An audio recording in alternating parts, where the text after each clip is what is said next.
Hello అండి, welcome to our channel unlimited home recipes. ఈ వీడియోలో ఆలూ ఫ్రై చాలా త్వరగా అండ్ ఈజీగా ఎలా చేసుకోవాలో చూద్దాం. ఈ ఆలూ ఫ్రై రైస్లోకి అండ్ రసం, సాంబార్, దాల్ ఇలా దేంట్లోకైనా సైడ్ డిష్గా చాలా బాగుంటుంది. ముందుగా బంగాళదుంపల్ని పొట్టు తీసేసి ఇలా చిన్న ముక్కలుగా కట్ చేసుకోండి. నెక్స్ట్ వీటిని వాటర్లో వేసి ఒకసారి వాష్ చేసుకోండి. ఇలా వాటర్లో వేయడం వల్ల బంగాళదుంప పైన ఉన్న స్టార్చ్ అంతా కూడా పోతుంది. ఇలా ఒకసారి కడిగాక ఇప్పుడు వాటర్ తీసేసి ఇందులో ఫ్రెష్ వాటర్ వేసుకొని పక్కన పెట్టేయండి.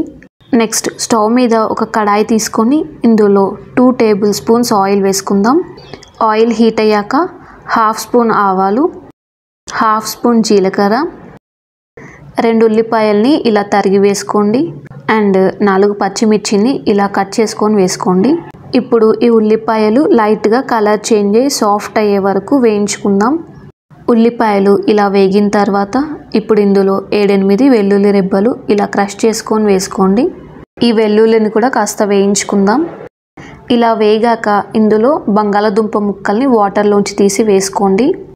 ఇప్పుడు ఈ బంగాళదుంప ముక్కల్ని మూత పెట్టకుండా ఫ్రై చేసుకోవాలి. ఫస్ట్ ఒక 2 మినిట్స్ మీడియం ఫ్లేమ్లో ఫ్రై చేసుకోండి.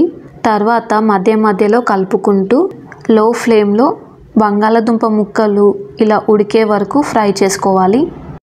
బంగాళదుంప ముక్కలు ఇలా ఉడికిన తర్వాత ఇందులో 1/2 టీ స్పూన్ పసుపు, రుచికి సరిపడా salt, 1 teaspoon red chilli powder, 1 teaspoon dhania powder, కాస్త pepper powder, 1/2 teaspoon jeera powder వేసుకుందాం. ఇప్పుడు ఈ స్పైసెస్ అన్నీ ఆలూతో మిక్స్ చేసుకుందాం. అంతా మిక్స్ చేసుకొని ఇప్పుడు మూత పెట్టేసి 3 to 4 మినిట్స్ లో ఫ్లేమ్లో కుక్ చేసుకుందాం. 3 నిమిషాల తర్వాత ఒకసారి ఆలు అంతా మిక్స్ చేసుకుందాం. మనం వేసిన స్పైసెస్ అన్నీ ఆలూకి బాగా పట్టాయి. ఇప్పుడు స్టవ్ ఆఫ్ చేసుకొని తరిగిన కొత్తిమీర వేసుకోండి. చాలా సింపుల్గా అండ్ టేస్టీగా మన ఆలూ ఫ్రై అయితే రెడీ అయింది. మీరు ట్రై చేయండి, ఎలా వచ్చిందో కామెంట్ చేయండి.